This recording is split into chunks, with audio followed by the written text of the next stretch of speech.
tunaendelea kusisitiza na kushauri serikali ifanye uwekezaji zaidi na kuboresha upande wa elimu ya msingi. Naomba nimhakikishie kama nilivyojibu kwenye majibu ya msingi kwamba serikali inatenga fedha kuboresha miundombinu na hasa kwenye shule zile chakavu. Naelewa hoja yako ya msingi, na katika serikali ya awamu ya 6 katika kipindi cha miaka 4 tayari serikali imefanya uwekezaji mkubwa, imejenga mabweni 2308. Unaona kabisa dhamira ya serikali kuendelea kuboresha miundombinu katika shule zetu hizi. Kwa hiyo nikuhakikishie hata katika shule hii ya Tarime serikali itafanya tathmini na italeta fedha kwa ajili ya kuhakikisha kwamba inajenga miundombinu ya bweni kama ulivyoomba Mheshimiwa Mbunge. Mheshimiwa Shari Raymond.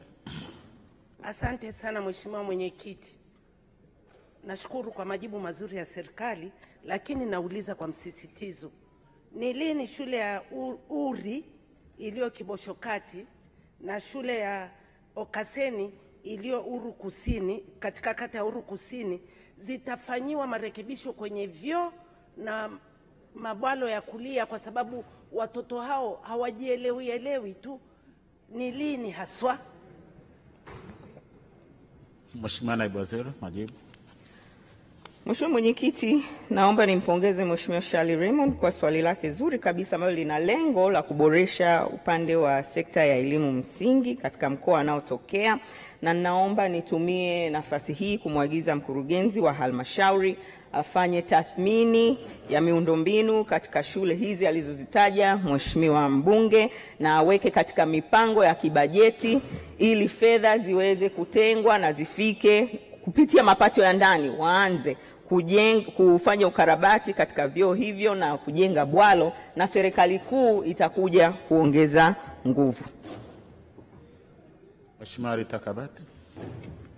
Asante Mheshimiwa Mwenyekiti. Shule ya msingi ya Nyanzwa, shule ya msingi ya Ibumu ni shule chakavu mno kiasi kwamba kuna baadhi ya madarasa yamefungwa, hayatumiki, lakini pia wanafunzi wanakaa chini na kusababisha ufaulu wa wanafunzi kuathirika kabisa. Je, nini mkakati wa kuhakikisha shule hizi zinakarabatiwa kwa haraka sana? Mheshimiwa Naibu Waziri, majibu.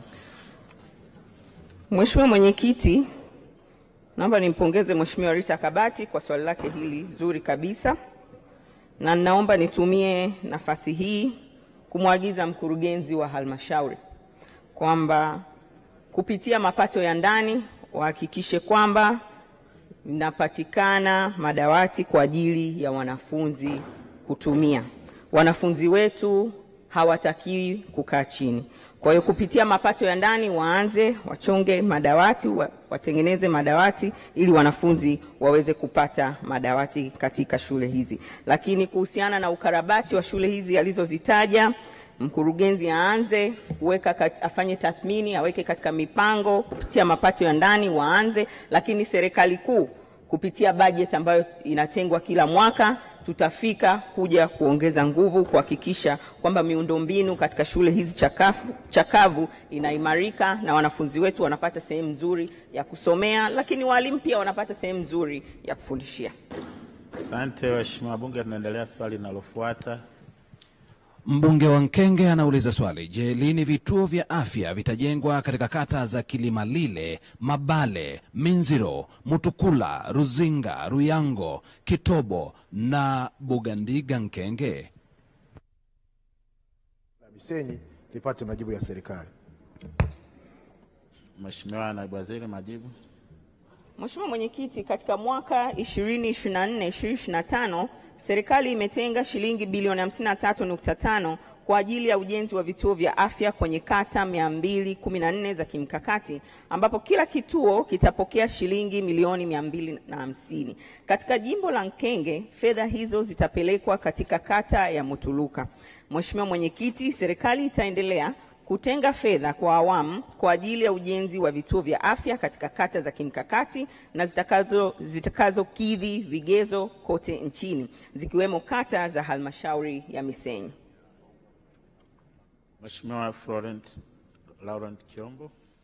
Mheshimiwa Mwenyekiti, kwanza nitoe salamu za pongezi kwa Daktari Samia Suluhu Hassan Kwa kweli pamoja na kuomba maombi haya ya vituo hivi, lakini tayari fedha za kujenga kituo cha afya cha Mtukura tumeshazipokea na ujenzi unaanza, na Mheshimiwa Mwenyekiti, eneo hilo litajenga kituo hicho ambacho ni cha kimkakati, kitasaidia kata ya Minziro pamoja na Mtukura yenyewe.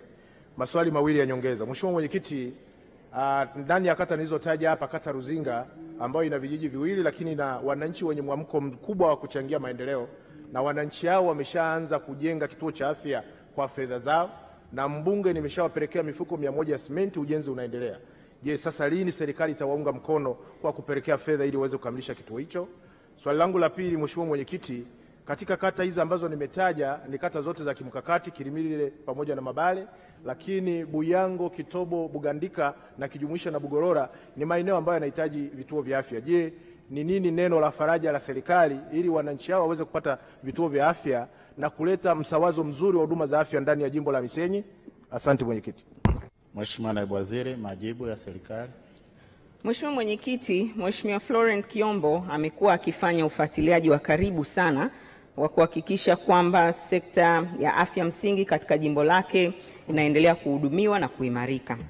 Na ni dhahiri wana Misenyi, wana Mkenge wanafahamu kwamba tayari kilio chao ambacho Mheshimiwa mbunge alikiwasilisha kwa Mheshimiwa Rais Dr. Samia Suluhu Hassan cha kuomba fedha kwa ajili ya kuanza kujenga kituo cha afya cha kimkakati katika jimbo la Misenyi tayari amekisikia, na ndio maana zimeteremka milioni 250 kwa ajili ya kuanza kazi hiyo. Kwa hiyo naomba nimhakikishie Mheshimiwa mbunge, kwanza nianze pia kwa kuwapongeza wananchi wake kwa maana wamehamasika, tayari wametafuta rasilimali fedha na nguvu zao na kuanza kujenga kituo cha afya kingine.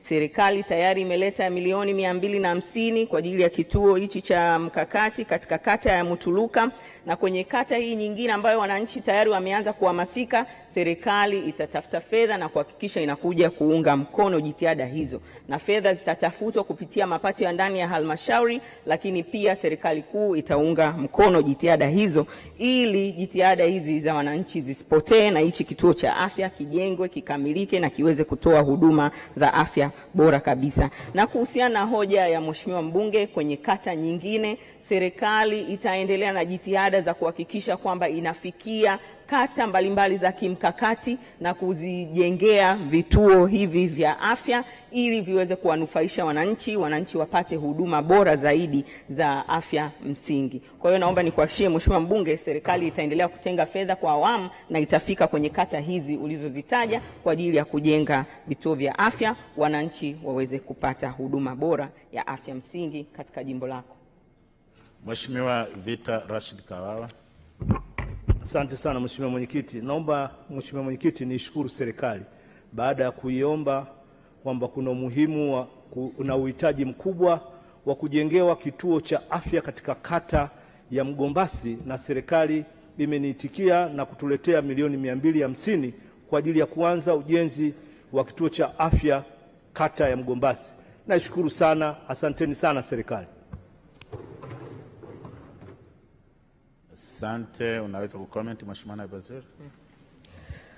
Mheshimiwa Mwenyekiti, ni dhahiri kabisa waheshimiwa wabunge walipaza sauti yao kuwasemea wananchi wao wakiiomba serikali ya awamu ya 6 iweze kuwaletea fedha kwa ajili ya ujenzi wa vituo vya afya vya kimkakati. Na kilio hicho cha waheshimiwa wabunge kimesikika, na ndio maana Mheshimiwa Rais Dr. Samia Suluhu Hassan ametoa sasa fedha kwa ajili ya kuanza kufikia vituo vya afya hivi vya kimkakati, kuvipelekea milioni 250. Kama tulivyowasikia hapa waheshimiwa wabunge wanakiri tayari fedha hizo wameanza kuzipokea. Mheshimiwa Mwenyekiti, naomba nitumie fursa hii kwa niaba ya Waziri wa Nchi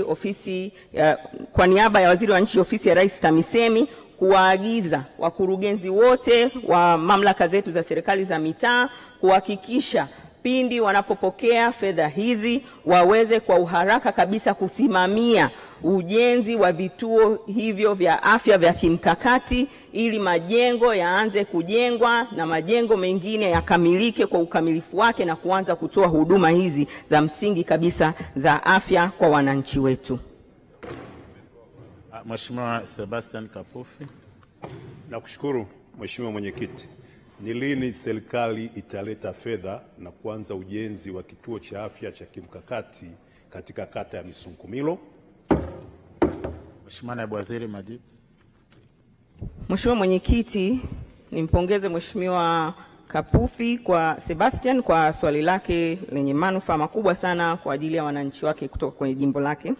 Na naomba nimhakikishie kwamba dhamira ya serikali ni kutoa hizi fedha milioni 250 kwa kuanza kwa ajili ya kuanza kujenga miundombinu ya msingi kabisa katika vituo vya afya vya kimkakati. Ni kuhakikishie Mheshimiwa mbunge, hata kwenye jimbo lako na wewe milioni 250 hii itakufikia kwa ajili sasa ya kuanza kujenga kituo cha kimkakati ambacho kwa kweli ulipaza sauti kuomba serikali iweze kukuletea fedha hizi, na sasa serikali sikivu ya awamu ya 6 imesikia na fedha zitafika kwa ajili ya ujenzi wa kituo hichi ili wananchi wako wapate huduma bora za afya. Mheshimiwa Shaban Shekilindi. Mheshimiwa Mwenyekiti, kata ya Makanya ina wananchi wengi na ina sekondari zaidi ya 3 na shule za msingi zaidi ya 8. Je, serikali haioni kuwa kuna haja ya kujenga kituo cha afya katika kata hii ya Makanya? Mheshimiwa Naibu Waziri, majibu. Mheshimiwa Mwenyekiti, nimpongeze Mheshimiwa Shekilindi, amekuwa akifanya ufuatiliaji wa karibu kwa ajili ya kuhakikisha wananchi wake wanapata maendeleo. Katika kipindi cha miaka 4 ya serikali ya awamu ya 6, zaidi ya trilioni 1.29 zimetumika kwa ajili ya kuendelea kuimarisha sekta ya afya msingi, na vituo vya afya zaidi ya 300 vimejengwa katika kipindi hichi cha miaka 3. Na hata katika mwaka huu wa fedha kila jimbo linapelekewa milioni 250 kwa ajili ya kuanza kujenga majengo ya awali ya awamu ya kwanza katika vituo vya afya vya kimkakati. Naomba nimhakikishie Mheshimiwa Shaban Shekilindi kwamba hata katika kata hii ya Makanya nimhakikishie kwamba serikali itafika kwa ajili ya kujenga miundombinu ya kituo cha afya ili kuweza kuimarisha sekta hii muhimu kabisa ya afya msingi katika jimbo lake. Mheshimiwa Maimuna